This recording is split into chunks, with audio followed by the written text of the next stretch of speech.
Hi everybody, welcome back. Good to see you guys again. We're pretty much going to start in about 3 minutes for our critical thinking class. So I hope you guys are doing well. And hey there, Isabel. Good to see you. Hey, Adeline. Yes, it's pretty good so far. Been pretty busy, but other than that, it's all good. Hey there. Good to see you, Joshua.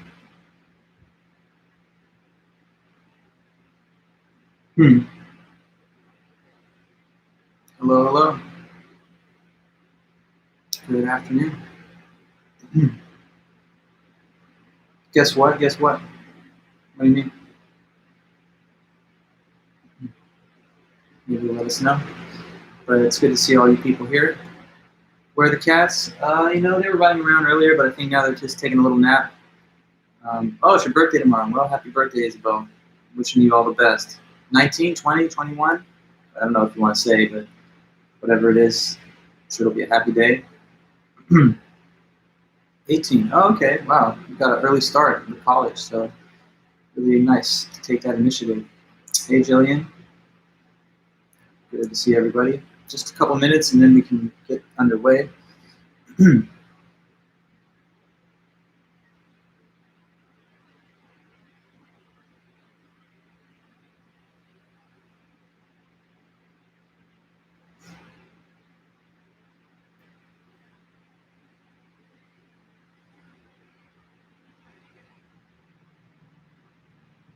You know what we got? Well, I'll wait until there's a lot of people in the class, but well, we actually might get to that a little later in the meeting. Part of the concept of probability errors is like people who think that something's unlikelier than it actually is, or more likely than it actually is.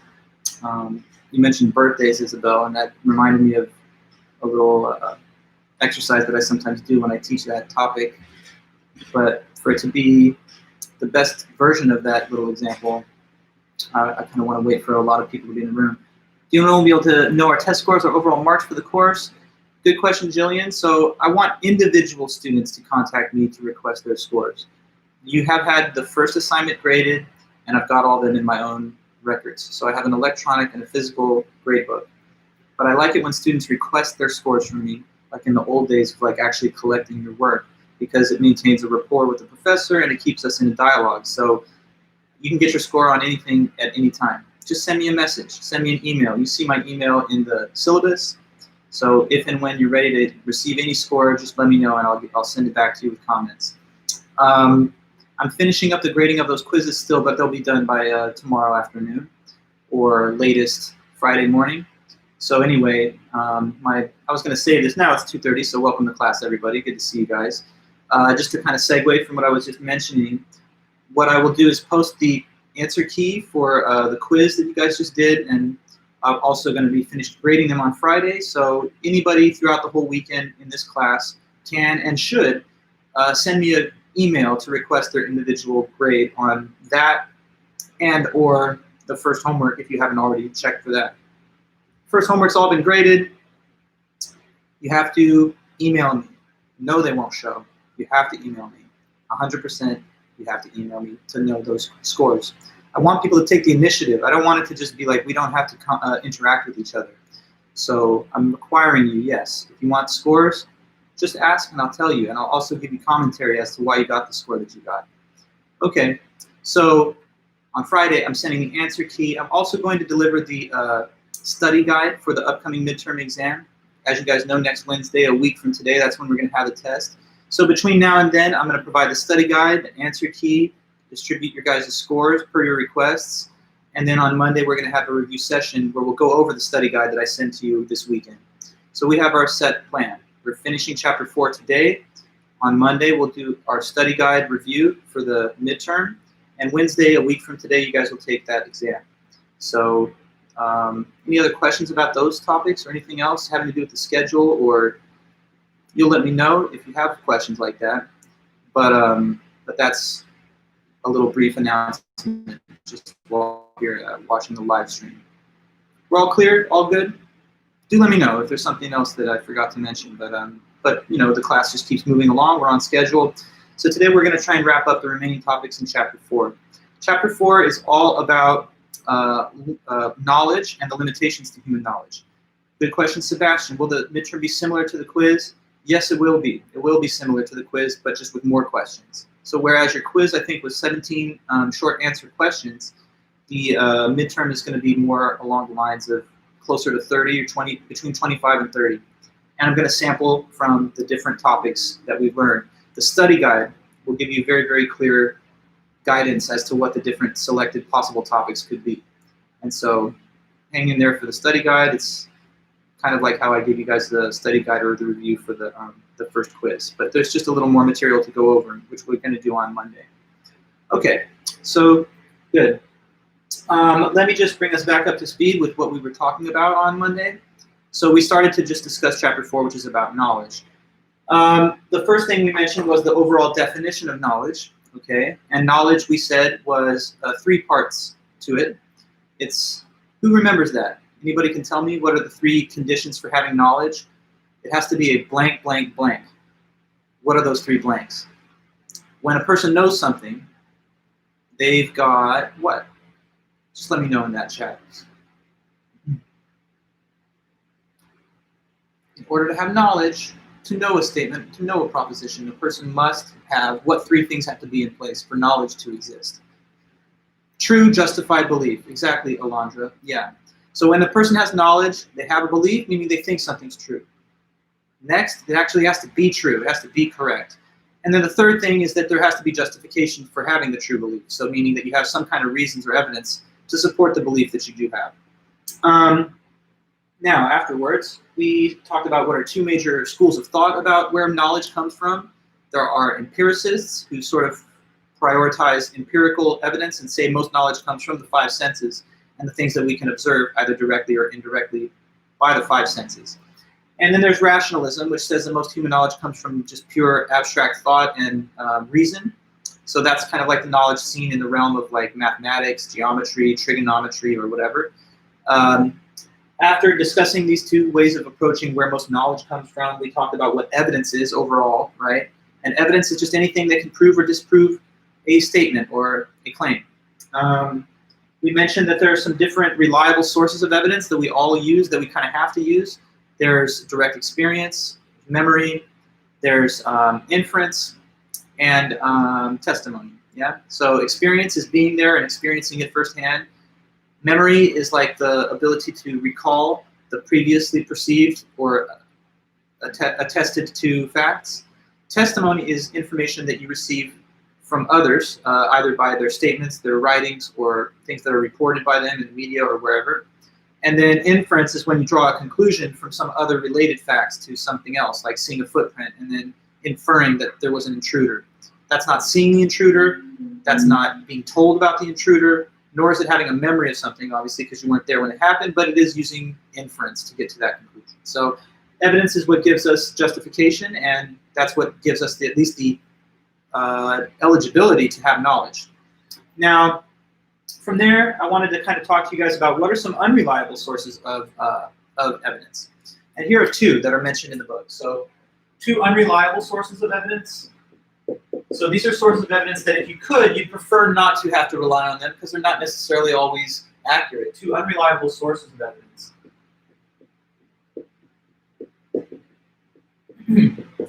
So there is hearsay,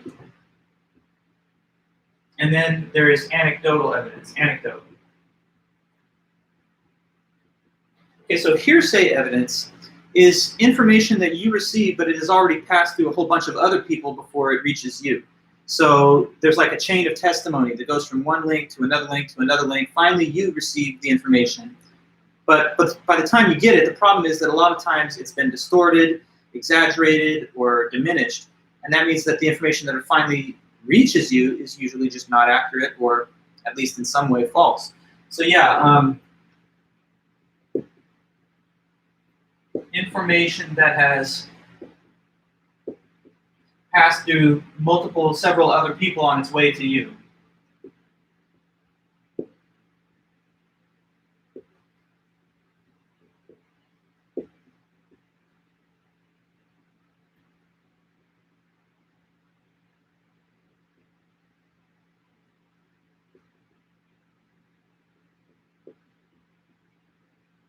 So that's hearsay. Hearsay kind of reminds you of the idea of like gossips and rumor.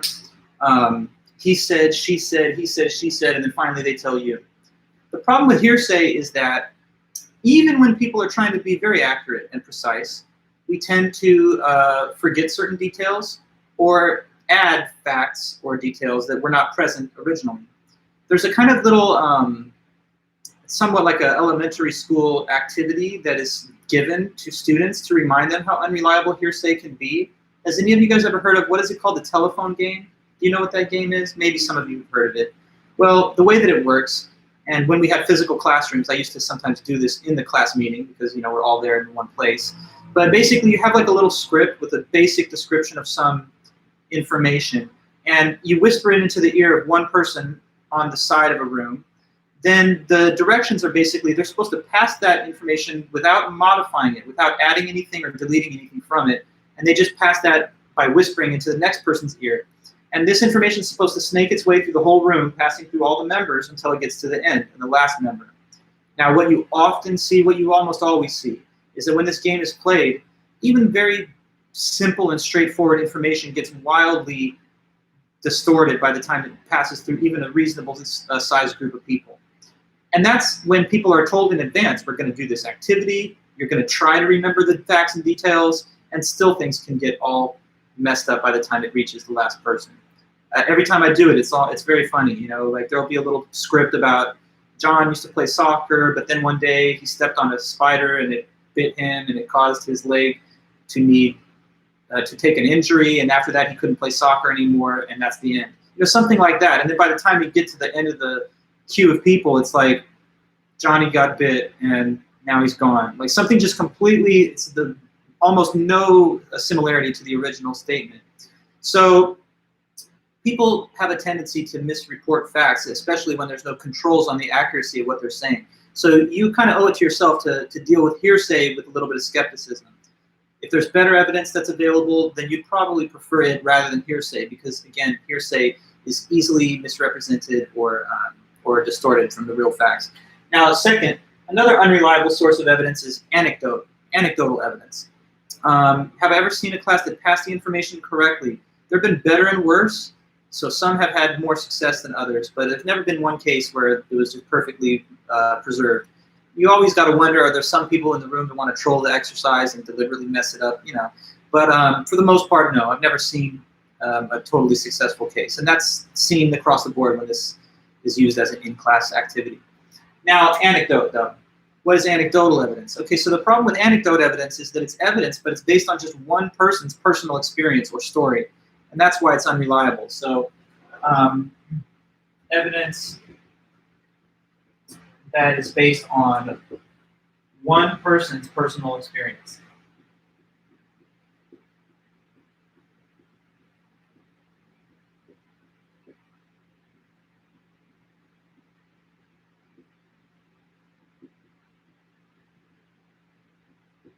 Okay, so anecdotal evidence is unreliable because sometimes people have experiences that are not typical for the case that we're thinking of.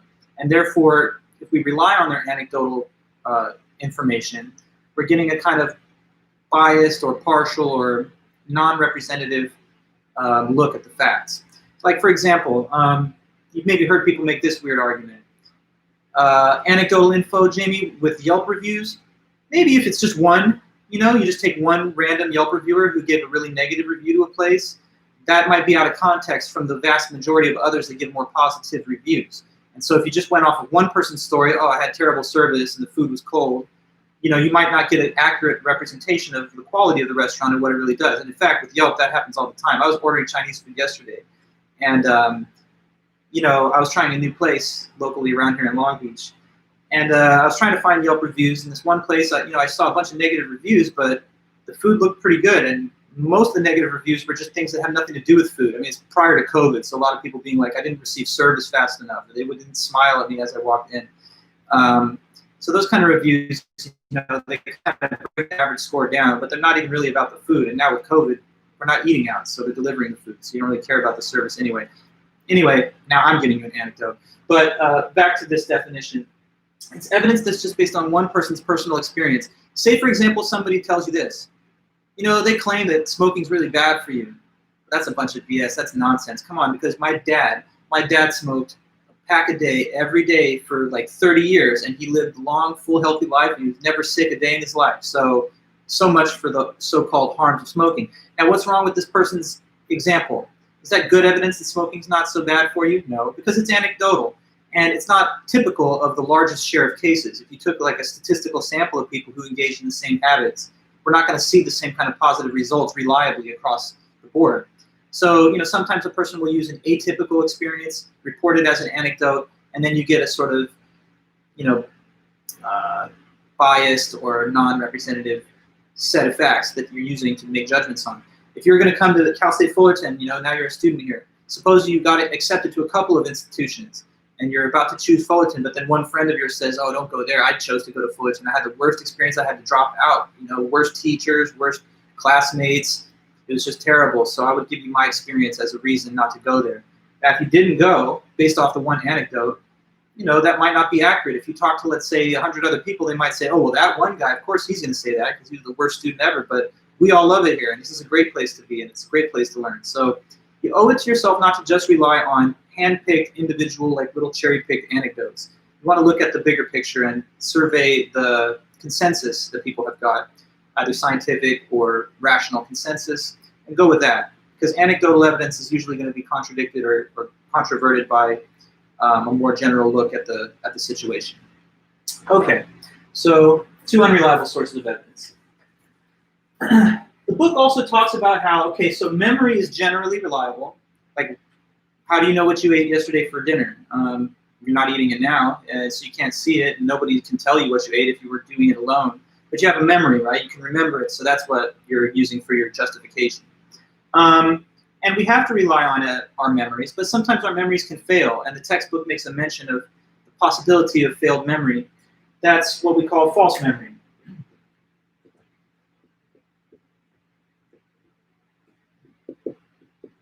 So false memory is just simply when a person thinks they can remember something, but it actually didn't happen, or it didn't happen the way they thought that their memory reported it. So when one thinks they have a memory of something that did not happen.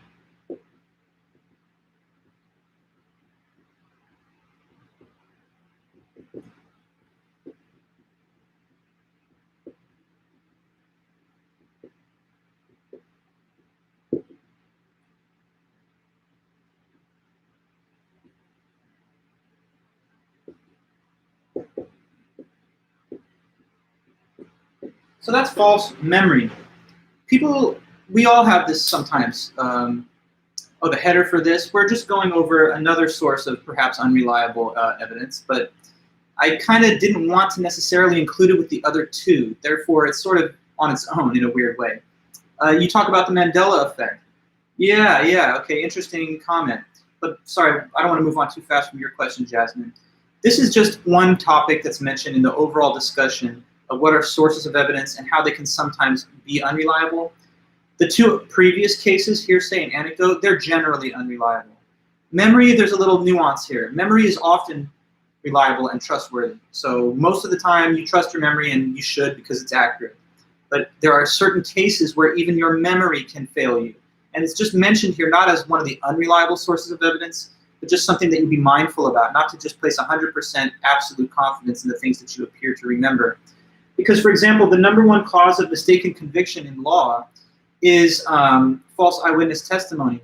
And that's not because people are trying to lie or, you know, get people convicted of crimes that they didn't commit. It's because oftentimes people just can't quite remember it accurately, the original events, especially when they're chaotic and there's a lot of things happening very quickly. You know, so you mentioned the Mandela Effect, Jeannie, and that's a good reference. The so-called Mandela Effect is cultural misrememberings, things that we collectively seem to not remember accurately to what really happened. Famously, there's a line in Star Wars, the original film Star Wars, where it's Darth Vader and Luke Skywalker battling and stuff. Have you heard about this kind of pop culture reference to the fact that we all seem to misremember the dialogue? Tell me, what do you think you remember if I ask you about that little line? So-and-so, such and such, something about, I'm your father. What's the general remembering of that line? if you know anything about Star Wars. I'm not sure if this still is kind of current or relevant, but everybody thinks they remember Darth Vader saying to Luke, "Luke, I am your father." But in fact, if you go back to the tape, he doesn't say that. He says, "No, I am your father," which is very weird and kind of discordant with what most of us seem to remember. And there's other examples from film and, you know, stuff like that. For example, movie Field of Dreams with Kevin Costner. If you build it, they will come. I think that's what everyone seems to remember. But I think that it changed to if you build it, he will come, or that's what people seem to remember. So at any rate, look, the best explanation of these things is just that somehow the false representation of it became prevalent within the culture, and it then became the subject matter of everybody's false memory. Some people have very weird, wild ideas about, you know, are there multiple branching universes and we're in a new branch of reality and etc. But no, I mean, for the most part, it's a psychological phenomenon where people seem to remember things collectively that didn't really happen. So whether it's on a collective or an individual level, we always have to sort of check our memory against other available evidence. If we place, you know, overwhelming confidence in it, sometimes we'll be led to conclusions that are actually false. And some people say that misremembering like this is likelier with people that don't actually critically engage about their memories. So be somewhat critical and aware of the capacity to make errors even there. Okay. And sometimes, by the way, one more thing, language can alter the way that people remember things. There have been interesting psychological studies performed where false memories can be induced on people by some type of skilled interrogation. You know, like there have been even cases where, like, there was a rumor at an elementary school, I think it was back in the early 90s or late 80s, that there had been some type of abuse from the staff of the students, but it was just a rumor, totally unfounded, right? Nonetheless, it led to an investigation, and when the investigators came, they were asking all these leading questions to the students, the young, like, elementary school 6-year-old, 7-year-old students, like, show me where he touched you, and tell me what they did. And this actually established false memories that led to false convictions, which were later overturned.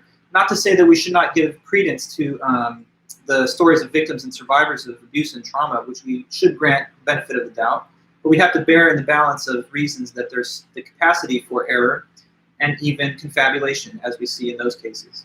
Okay, so I'm erasing false memory. Next up, the textbook mentions how to evaluate the testimony of experts. So a good reliable source of evidence, if you can get it, is to just look at the words and writings of experts within their field. You know, because to be an expert and to attain that status, you obviously have to have a lot of in-depth knowledge about the subject that you're an expert in.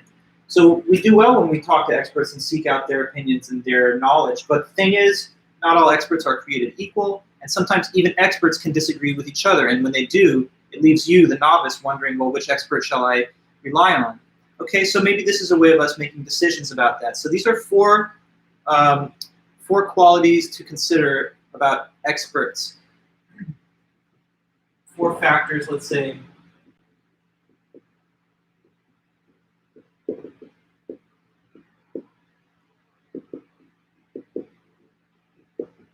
So first of all, there's the education. And what we mean here is how much education, at what level, and where. So obviously, these degrees that you guys are trying to get, they're not just handed out on the street corner for nothing. You got to really work, and you got to prove and show that you have the knowledge that justifies having such a degree. And the higher degree that you attain, the more expert we presume that you are within the field. So a person with an associate's degree versus a bachelor's versus a master's versus a PhD, it just keeps scaling up the level of credibility that we should give. There's also not just how much education or to what level, but where. You know, like some institutions provide nominally like a higher education, but they're not well accredited or well respected. You know, so you want to consider where the person's education is from, how much, and what they focused on. And then second, there's experience, which is different from education. So some people can be the most highly educated, but they haven't worked very long in their field. And on the other hand, there could be some people who actually have a lot of working experience in the field, but not a ton of formal education in it. So in the best case scenario, you've got the best of both. You're well educated on that topic, and you had a lot of life experience either teaching or researching about it. But that's another level of consideration that you should factor in when judging how much credence or credibility to invest in the expert's words and statements. If there are two experts that disagree, but one has a higher educational attainment or is more experienced, then maybe that's a tie-breaking factor for you. A third possible factor is reputation, meaning how is the person perceived by other professionals and experts within their field. There could be some people that are very educated, that have a ton of experience, but if you look at how they're perceived by others within their field, they're looked at as kind of like a marginal outlier figure, right? So you want to also consider the reputation that an individual has. If it's bad, then even a good education and good experience might not be enough for you to really trust in the things they're saying. And then finally, there is accomplishments. What we're asking here is, does the individual have any honors, awards, or titles to provide further basis to their credibility? The more, the better. Kimberly, explain the definitions again of the terms here. Education, well, they're not really being defined. We're just discussing them in general, but within each word, I hope we can have a reasonable idea of what is intended. When you consider an expert and how much trust to place in the things they say are right, you want to consider their education, how much, to what level, and where. Experience, how much time have they spent working in the field. Reputation, how are they perceived by their colleagues in the field? Do they have a good reputation or a bad one? And accomplishments, do they have any publications, awards, titles, or other such things which give further credibility to what they say? So when you have two experts, you might measure them against each other by evaluating them along these four factors. Okay. Now, and you know, the thing is, experts do sometimes disagree. It's a bit frustrating for the rest of us when that happens. You know, like I'll see a new study out every year about whether wine or like a small amount of alcohol is healthy actually for heart health. You've probably heard some say that limited amount of glass of wine in the evening is good for your cardiovascular health. But then I see other studies that are also out there which contradict those findings and say, never mind, those are incorrect.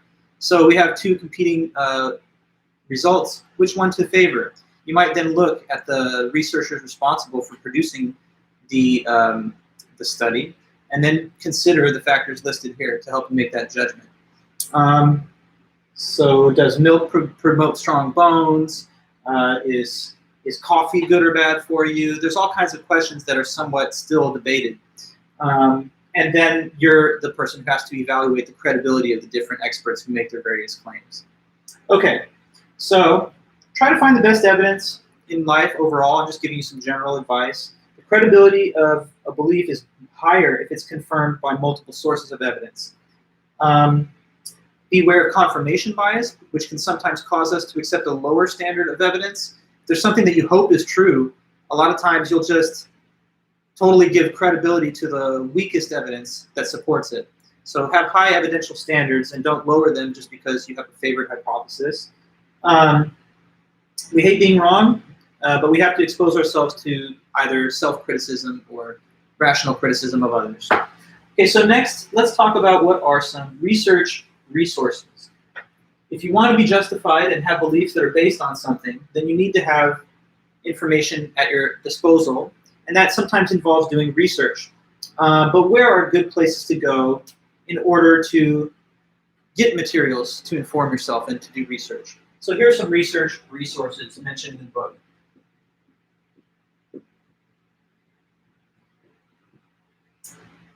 So I'm just listing here places that a person could and should go to if they're trying to just find information on any given topic. If you want to know something about any topic right now and you don't know about it, you can't just make it up in your mind. You have to go out and seek the information and facts. But where to go? Okay, so one place obviously would be like the library. That's a little old-fashioned, and I guess nowadays physical libraries might not even be open and operating the same way as before.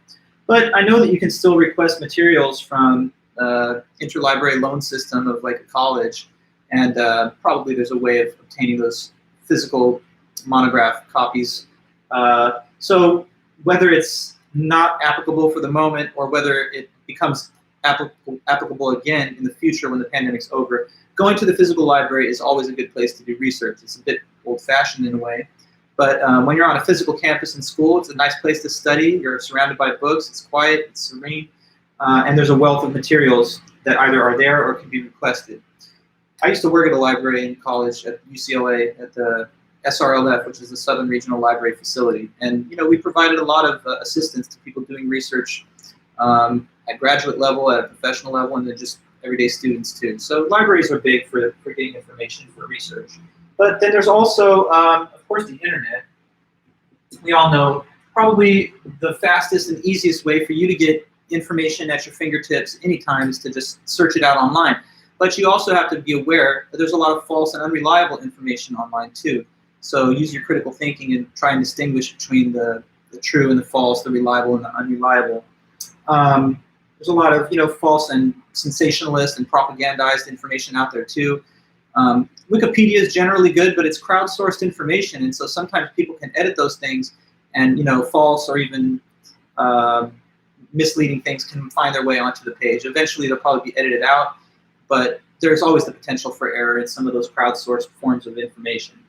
Nonetheless, the internet is a great tool, and we're all better off because it's there. We just have to know how to use it properly and to make the best use of the information that's there.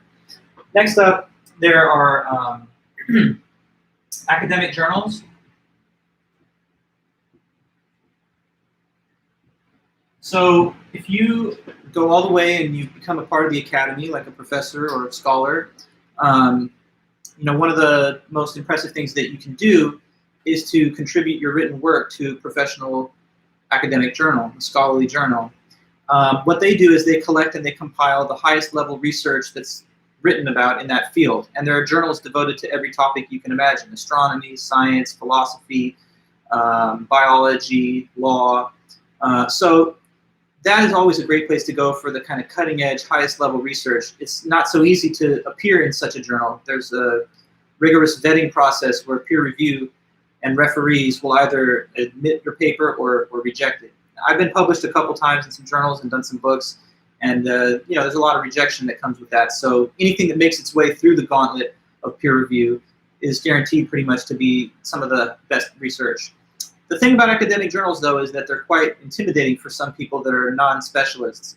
But if you're willing to, take that little leap and try and dig into some high-level concepts and material, then you'll always be able to find good stuff in those academic journals, which can either be viewed online or requested at libraries or obtained through your school.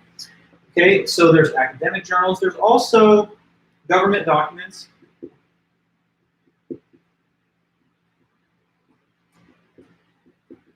Okay, so the government is obviously responsible for, yeah, Jillian, we will talk about the encyclopedia and the dictionary. If you're doing a very small piece of research, then that's definitely another source to use, dictionary or encyclopedia. If you just want to know the meaning of a specific term, concept, or perhaps event, then that's kind of a little bite-sized research that you could use in that way as well, for sure.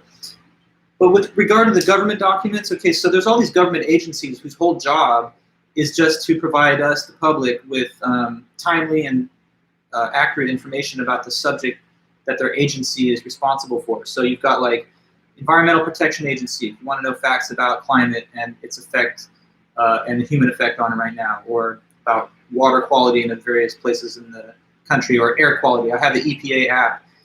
So that when I'm running, I know when the air quality is too bad for me to actually try and exercise that much. If you want to know about, I don't know, labor statistics, you could consult the Bureau of Labor Statistics. If you want to know about public health policy, then you could learn things from the CDC. So we have these government agencies who have the task and the duty to provide the public with reliable information on the subjects that they cover. So we should be able to trust in them. Of course, sometimes these agencies can be politicized, and when that happens, you worry that there's the potential for misinformation. But in a healthy democracy, with a lot of experts and professionals, we do have to trust in the expertise that's given in those agencies. Now, another area where government documents can come into the public domain is through leaked documents or declassified documents that are either found by the media or leaked by members of the government. Sometimes those kind of documents find their way to internet sources like scribd.com is one that I often go to if I'm trying to find like a newly declassified government document. So Scribd, S-C-R-I-B-D, just, I'm not trying to promote them, but a lot of times, leaked stuff or interesting, information that's not necessarily widely available can be found there.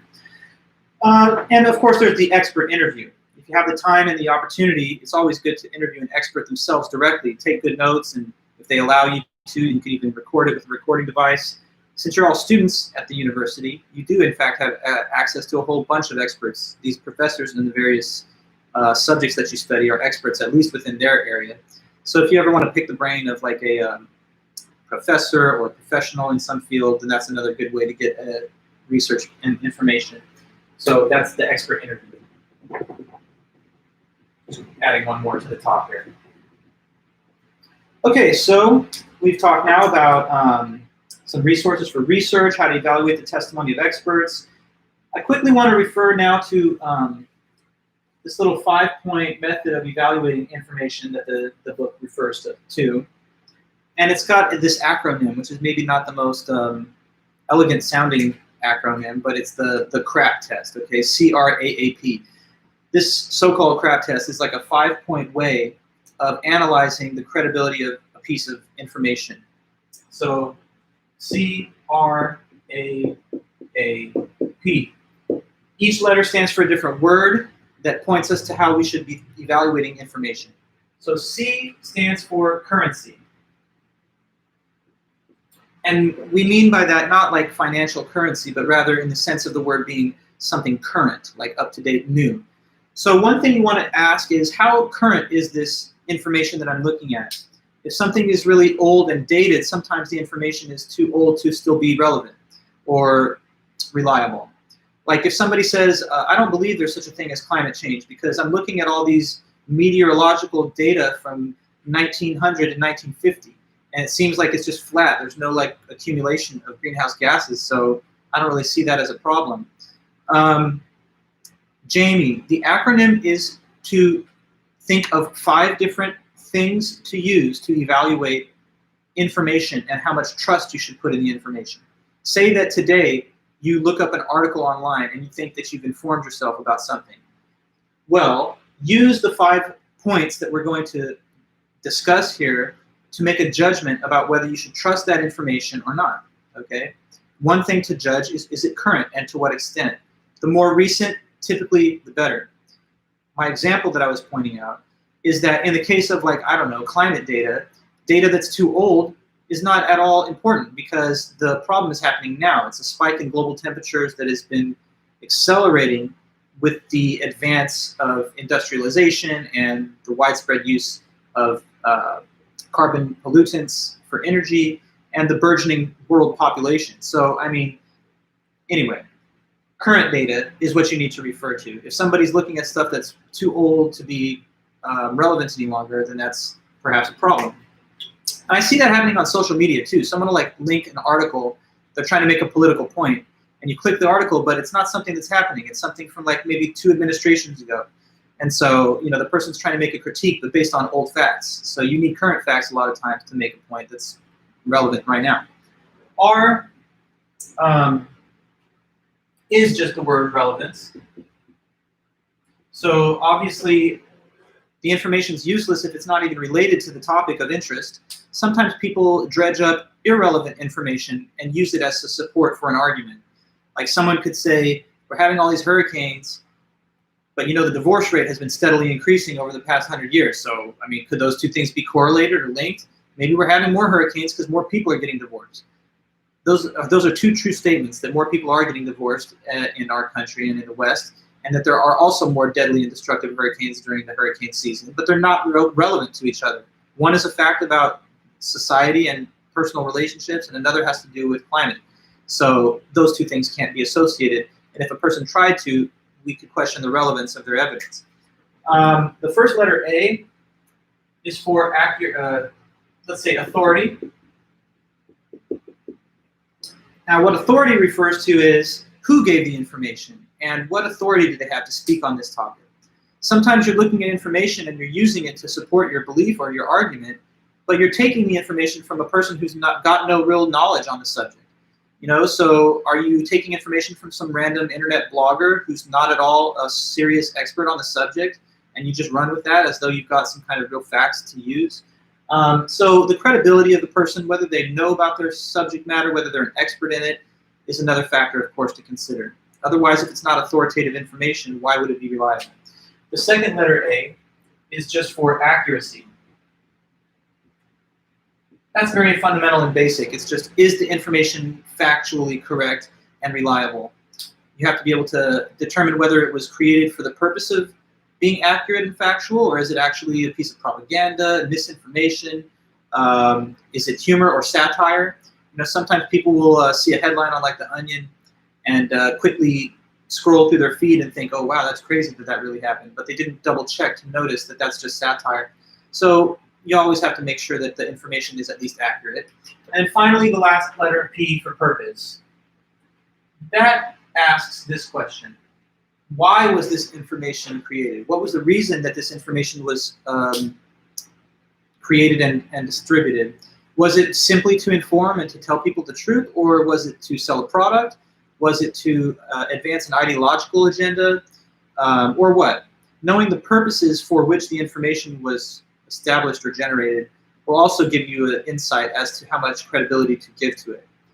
You're a critical thinker now. And as a critical thinker, you have to take information with a critical eye. You have to be willing to believe things, but only when they can pass through certain intellectual standards of accuracy. And by mentioning the 5 points here, we give you some tools to bring to the evaluation of any item of info or evidence. Okay, so we move on now from that. And the next part of the chapter just discusses what are called cognitive and perceptual errors in thinking. So cognitive errors have to do with errors in thinking and processing information. And perceptual errors have to do with actual errors in the way that we perceive things and interact with the world through our perception. So we want to know what the cognitive and perceptual errors are that are commonplace, so that we can do our best to try at least somewhat to not commit them and to avoid them. So now it's all about cognitive and perceptual errors. These cognitive and perceptual errors are basically the types of things that block our ability to gain knowledge. And we want to be able to identify them. So before I just jump into the list of the errors, the textbook offers us a quick reference to an actual historical episode. They refer us to the War of the Worlds broadcast. Now, look, to those that are into the whole heading and stuff, in one way, I feel like I probably should have saved the discussion of cognitive and perceptual errors for after I present this info on the War of the Worlds. So if you'd like in your notes, just make sure that this follows after this discussion, because I don't want you to be confused to think that the War of the Worlds broadcast is a cognitive or perceptual error. It kind of sheds light on that concept, but then we'll really get into them after this example. So anyway, War of the Worlds broadcast.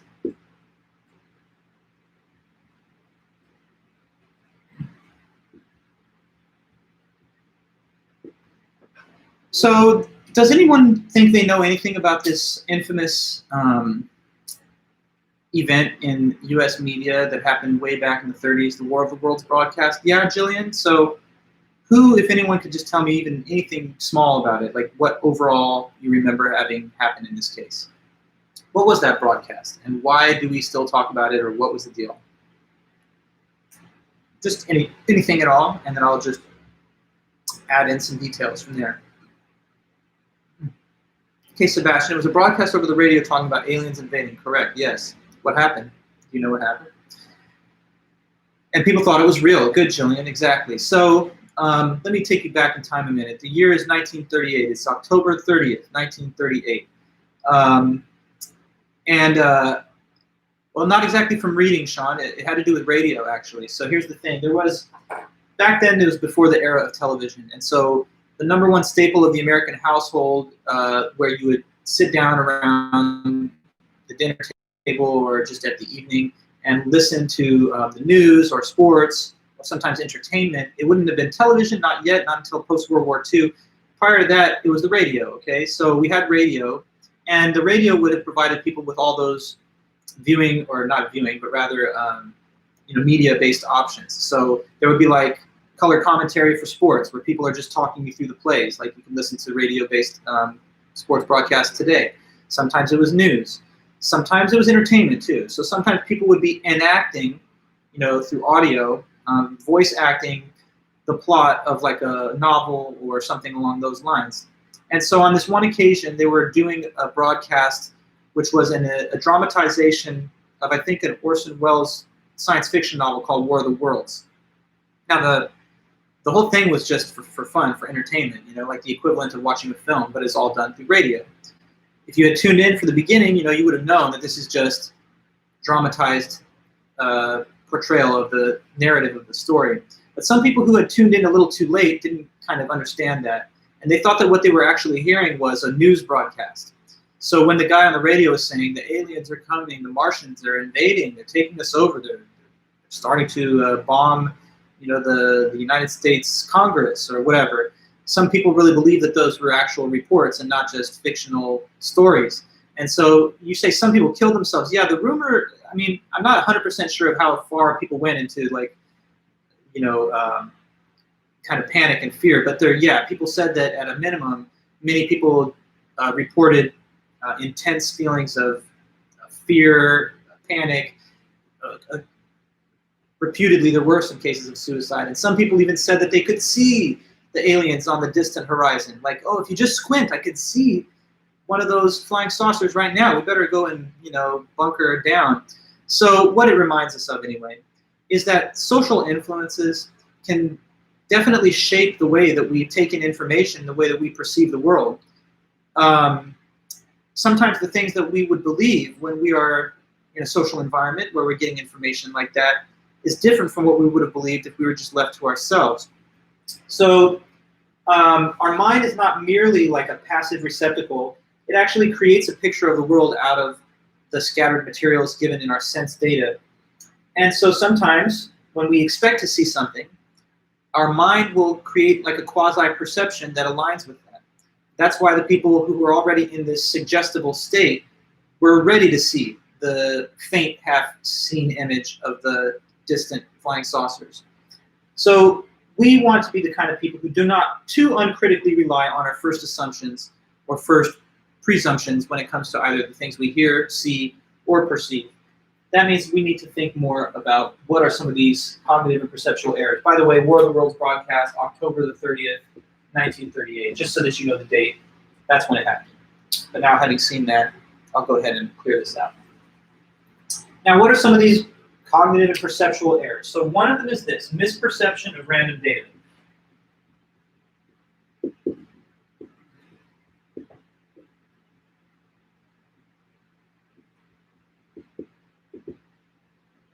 Okay, so this is when a person appears to see order or a pattern in something which is actually random. Okay, so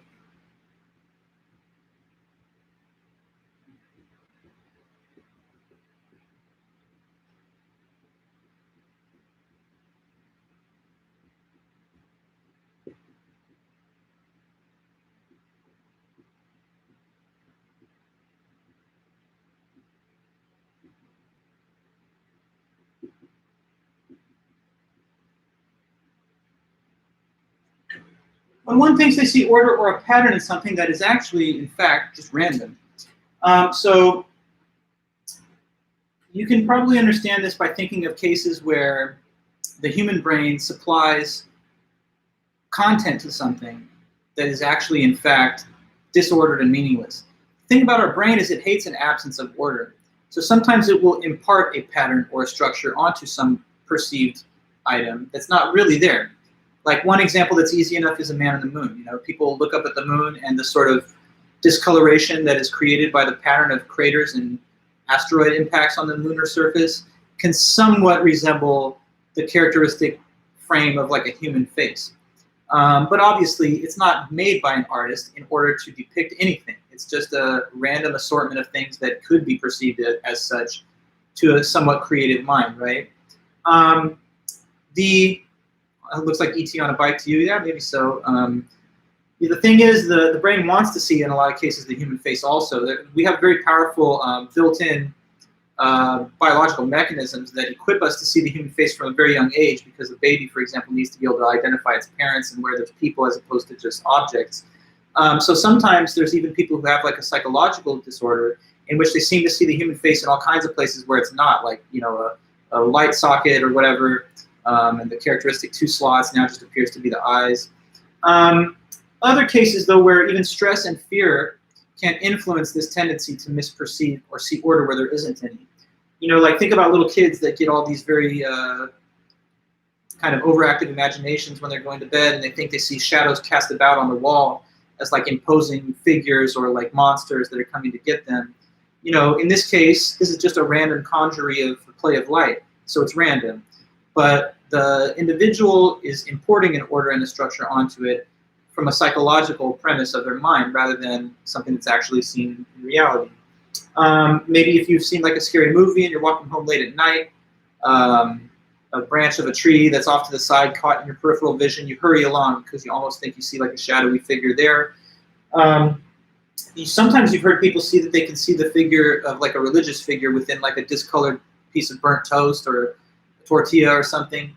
So we need to make sure that we try our best not to be deluded or deceived by the tendency of the brain to enforce order and structure on things which are in fact meaningless. Okay.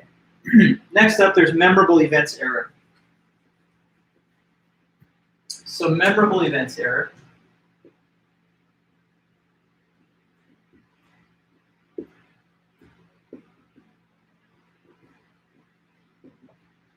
Memorable events error is basically when a person places more importance on something than it actually deserves, just because it's uncommon or rare.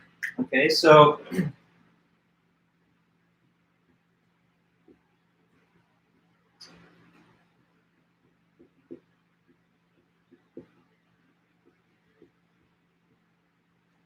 importance or significance on an event than it deserves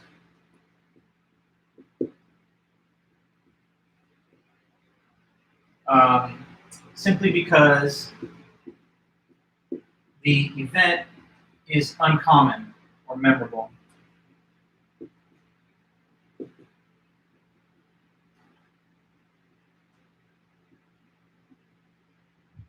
Okay, so memorable events error. Let me give you some examples of that. So our minds, our brains, they more easily remember things that stand out from the ordinary.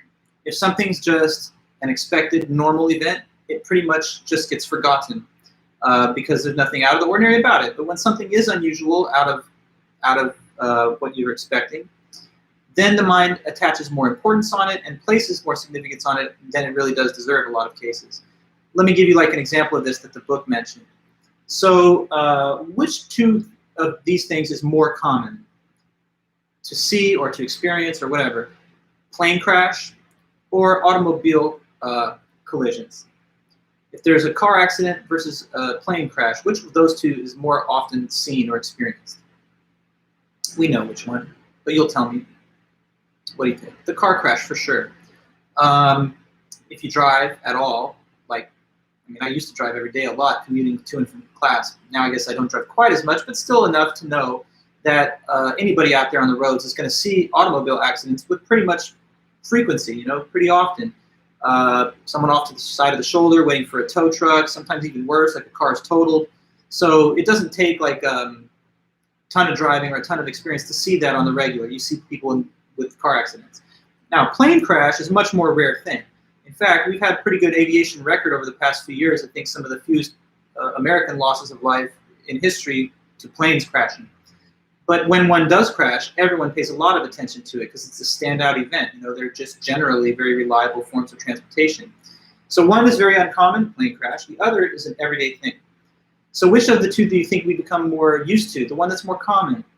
And that means like that we place more importance or more fear even on the less common event just because it's unusual. So what do you think people are more scared to do or more nervous about doing, flying or driving to the airport? I think you know. People are a little more nervous, anxious, fearful. They place more significance and importance on the possibilities of danger, in which case, driving to the airport or flying in the plane. What does people worry more about? It's just a question. Let me know.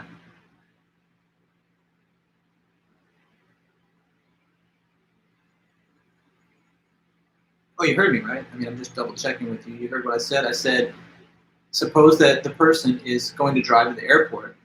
What thing is of greater concern to them or more worrisome to them? The flight or the drive over? What do you say? Nobody's there? I see that there's a lot of people in the meeting. Let's just check the chat really fast. Seems that the chat's working. Now you got me concerned. Are you here? Are you hearing me? Can anybody give me any indication of that, if you can? What shall I do? What shall I do? Let me think right now what I can do. Here's what I can do. Okay, guys, I got a plan. Just stay right there. I'm going to give you a way to continue this meeting on another platform with no interruption. It seems like the chat is no longer really functional at the moment. So just a half second. This just takes a second. Hang right in there, guys. I see all of you.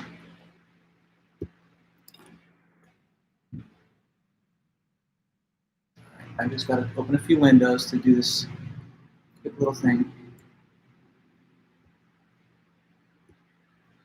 Okay. All right.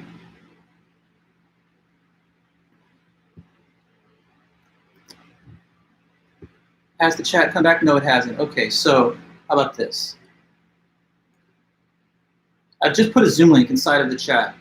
If you're here and you're watching, you can click on the Zoom link, and I will switch over to Zoom with you guys right now. I'm going to let this continue to roll, so the YouTube Live is still going to be on record for anybody to view it later. But we're going to switch to Zoom for a minute so that we can get the chat reestablished. So I'm just going to start this meeting, and you should click that link right now. Go ahead, click the link, please. Thank you.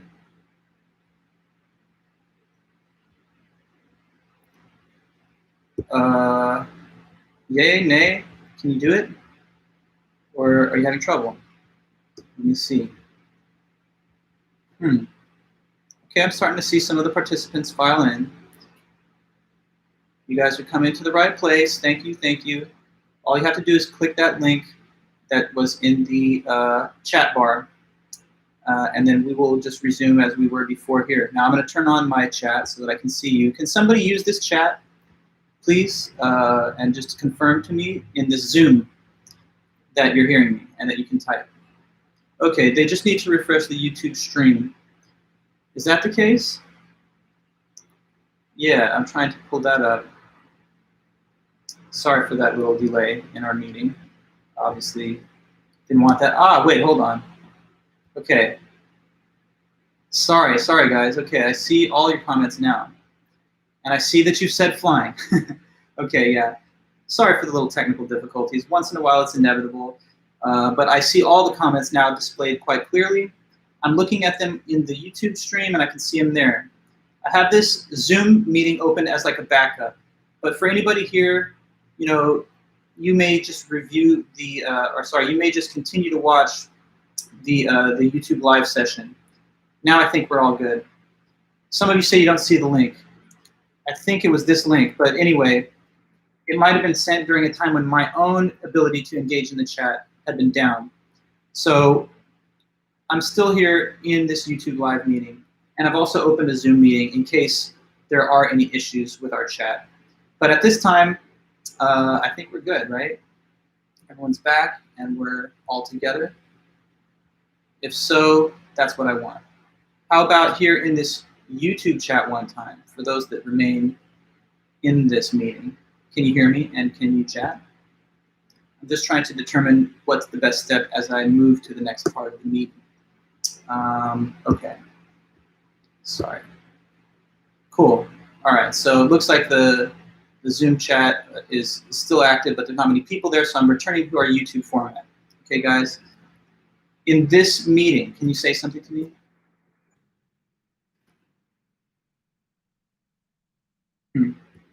Well, what it seems to be is that you're all hearing me, and maybe I'm not just seeing all of your comments coming back to me like immediately. So I'm going to continue to work through. There's just a few more concepts and definitions. So please hold it and wait for me to finish these last few concepts. If I don't get your reply coming back, then I'll just assume that the chat has temporarily been disabled or is down. Okay, what I was just trying to say is that, yeah, people are more afraid to fly than to drive. Even though if you look at the statistics, and people have mentioned this a lot, you're at greater risk by driving than by flying. If you just take as the numerator the number of people dead from that form of transport, and the denominator, total number of people who take that form of transport, it's a much, much better odds that pound for pound when you fly, you have a lower chance of being in a fatal accident than when you drive. So why is it that people place more fear on the less common outcome than the more likely outcome? It's because of this error, thinking of the memorable event that's just uncommon as having some kind of more importance associated with it than it really does deserve. Another case I can think of is like terrorism as opposed to like domestic mass shootings from US citizens. Everyone's really afraid of an international terrorist attack by like a transnational terrorist group like ISIS or Al-Qaeda or something. So if one of those things happens, everyone's, we'll even change our laws, we'll restrict our freedoms.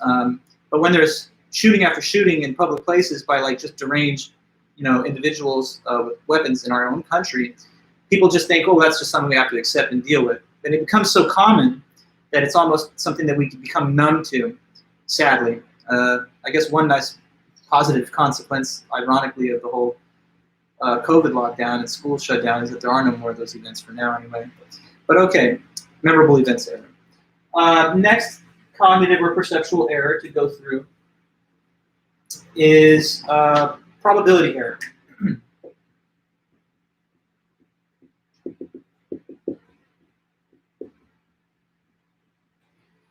Okay, so probability error is just when you assign a greater or lower probability to an event than it actually has. So like, okay, I'm just ending that Zoom thing. Cool. Just had to click off that other window. Probability error is when you overestimate or underestimate the likelihood of an event. So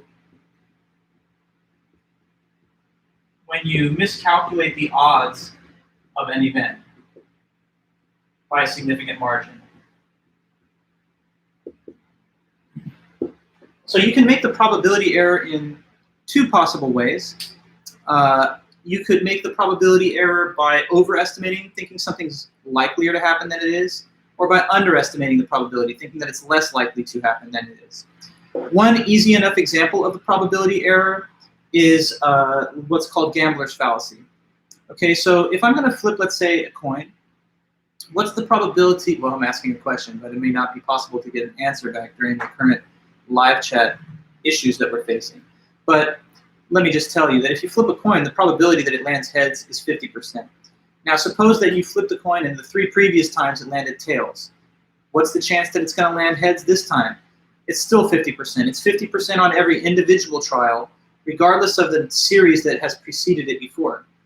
Now, the gambler sometimes, like gambling in Vegas, commits this probability error by thinking that the odds are different than what they really are. So like they say, well, I'm playing roulette, where it's basically 50-50 red and black.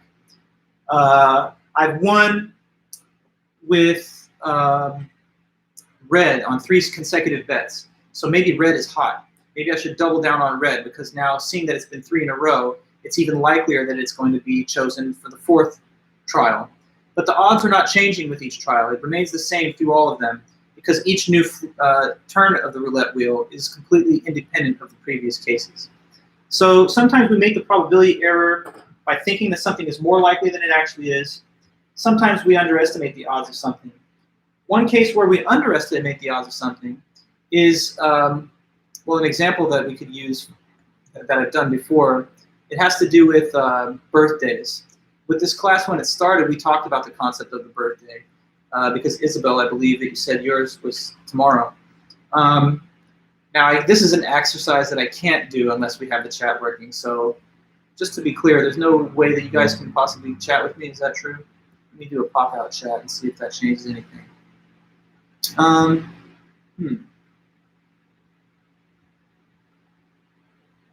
Anybody's able to chat?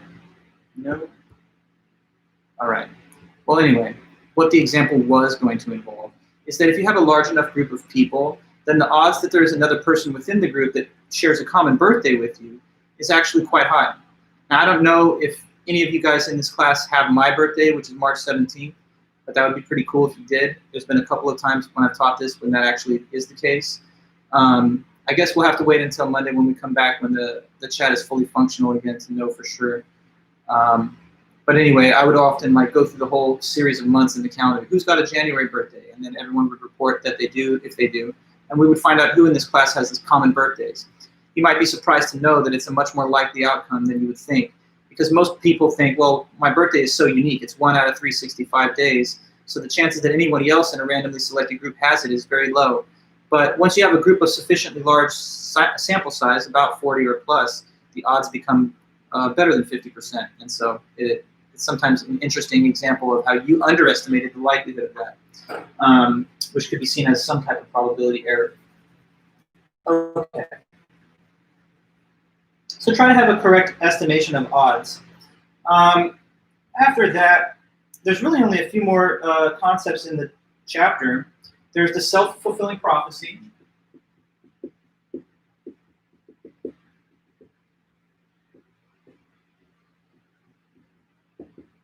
Okay, so what self-fulfilling prophecy is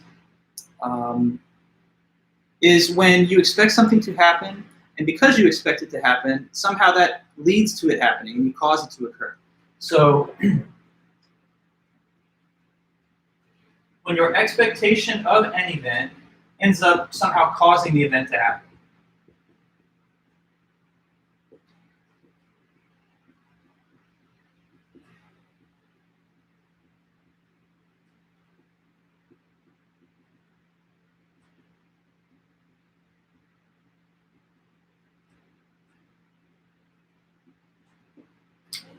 When your expectation of an event ends up causing that same event to occur. You know what I realized? I'm just going to check one thing. If I look at this lecture here, does that show up in there? Yeah, so I can see how it is because I'm trying now to view the live chat from my phone, and when I type in a word here, it's not showing up in the actual chat on the screen. But anyway, we've already dealt with that. Self-fulfilling prophecy, when your expectation of the event ends up causing the event to occur. So think of a situation like where somebody says on the first day of a class, they look at the syllabus, they see the professor, and they're thinking, I'm intimidated, I think this class is going to be too much for me. I already have an expectation of failure. So if they have that expectation of failure, then what are the sort of things that are likely to do or not do? Well, if you already think that you're going to fail, then you're probably not going to necessarily put in the biggest effort that you possibly could, because what would be the point of a wasted effort if it's going to lead to failure anyway? So you start withdrawing from your engagement in the class. You stop taking notes, you stop going, and that leads to the failure that you halfway expected at the beginning. Sometimes when you set yourself up for failure by expecting it, that's what ends up happening. The same could happen in an athletic context. You take the field for whatever game it is, and you already feel like it's not my day and I think I'm going to lose. So if you feel like you're going to lose and that's your expectation, then you might behave in ways that lead to that negative outcome. Or it could happen interpersonally within relationships. Say you're in a relationship and you start to expect that maybe the other person is going to break up with you, or the relationship will end. If you think that they're going to end the relationship and that's what you expect, then maybe you're going to start withdrawing from them emotionally. And maybe that will be perceived by the other person in a way they don't like.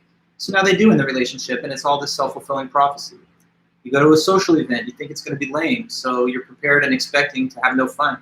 When you get there, because you think it's going to be lame, you just hang out on the corner and you don't talk to anybody, and then it ends up not being fun.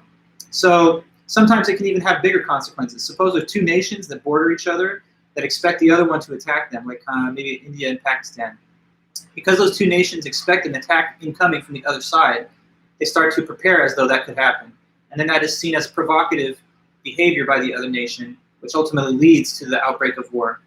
Or financial collapse. Everyone thinks the banking system will collapse, and so they all do a run on the banks, which is they all simultaneously withdraw their money in anticipation of the financial collapse. But once they do that, the banks have no liquidity, and all of a sudden it causes the collapse that was expected. So basically, don't go into a situation with an irrational expectation of a negative outcome, because sometimes that can lead to that result. Wait until you have good evidence to judge that that's probable, and don't just rope yourself into it through your perhaps negative expectations. Okay. Now, after that, the last two things are just about social errors and biases. And one of these social errors, real big one that we should get clear about. Well, there's two that I kind of wanted us to take away from this part of the book. One is one of us, one of them error.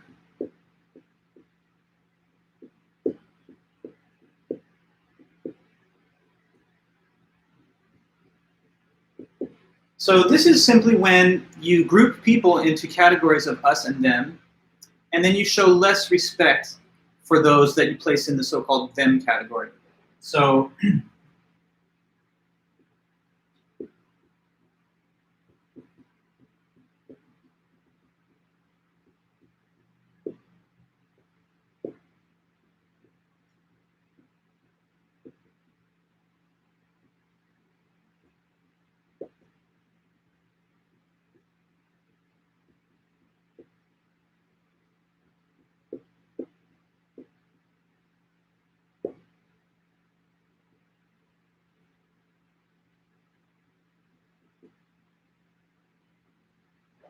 okay, so us human beings, I'm talking about us and them, us the humans and them the non-humans. Anyway, all us human beings, we are social animals. We like to be part of collectives and groups that give us a sense of identity, and that's fine. But the problem is when we start to use that as a basis to marginalize, disrespect, or dehumanize others. And how many ways do we divide ourselves as human beings into various camps along many lines?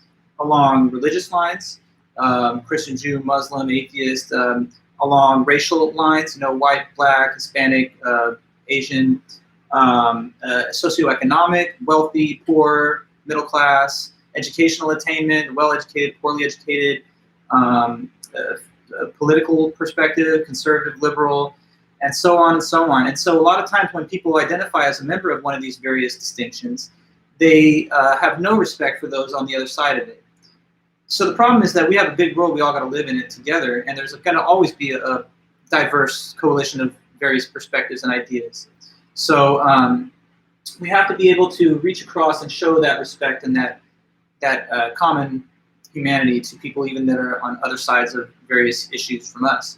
This is one of the major questions or problems, I guess, that sort of tears fabric of society apart. If you go back and you look at civil wars that have been fought, like in America or in Rwanda, sectarian strife of all kinds, tears at the bonds of families, friends, and the whole society. So we should try our best to have an appreciation for all the diverse viewpoints and perspectives and categories of human beings that we've got out there. So that's one of the social errors, quite common, unfortunately. And then, last but not least, I want to mention for you guys the diffusion of responsibility. Okay, so diffusion of responsibility.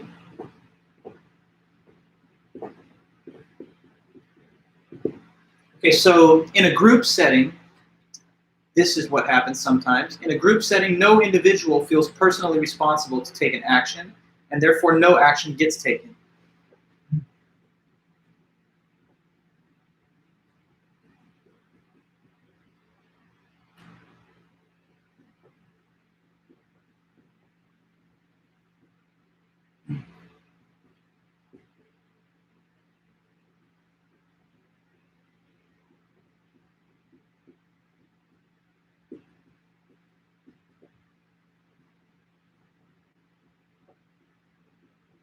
Take an action, so no action is taken. Nobody does it.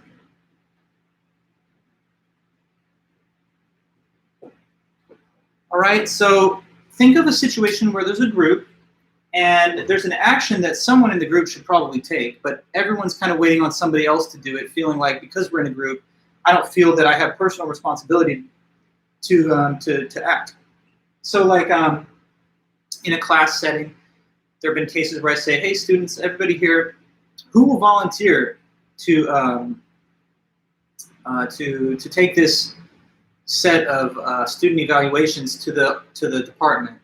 And you know, that's the moment where you've all experienced that, I'm sure, in your previous days in a classroom, where the teacher's like, who can answer this question? And each one student is like, well, there's a big class, so I'm gonna let someone else take that question and answer it for me. But because everyone has the same thought, nobody does anything, and so the question doesn't get answered. In an emergency situation, this can happen, and there's an example of that that's quite important, which is used in the textbook. The example of the diffusion of responsibility that they give is the case of this woman named Kitty Genovese. Okay, so there is her name, Kitty Genovese. This is a woman who was living in an apartment in Manhattan, New York back in the 70s. And basically what happened, to make a long story short, is some attacker came in and was killing her. And so she's screaming out for help. And there's a lot of people that lived nearby her that were within earshot that could hear her cries. So all the people were, you know, her neighbors and stuff were like, wow, someone's getting attacked. Maybe I should do something. But everybody had the same thought. Well, why shall I intervene? Since there's so many other people, I know someone else will probably do it. And because they all had that same mentality, that led to the inaction, and nobody actually did anything. So you sometimes have to think as an individual, even when you're in the presence of groups. People who are trained to deal with like emergency response know this, and oftentimes they tell them that you have to designate roles for people because otherwise they will not be shaken out of groupthink.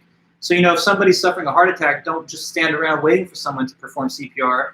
Instead, point people out. You, do you know how to do CPR? Go do it. Can you call the police and get the paramedics? You know, you assign tasks to people and that gives them a role. But it would be better if people just had that tendency to take their own individual initiatives. So when you're in groups, you still should think as an individual. If you don't, then the diffusion of responsibility thing is quite reliable phenomena that we do see a lot. So, okay, we've reached the end of today's class meeting, and I am sorry for that little interruption that occurred midway. I guess just perhaps there was a glitch with our chat at this one meeting, but I've never had that before, and I fully expected it wouldn't recur. I'll have a backup ready to go in case there's ever such an issue that arises in the future.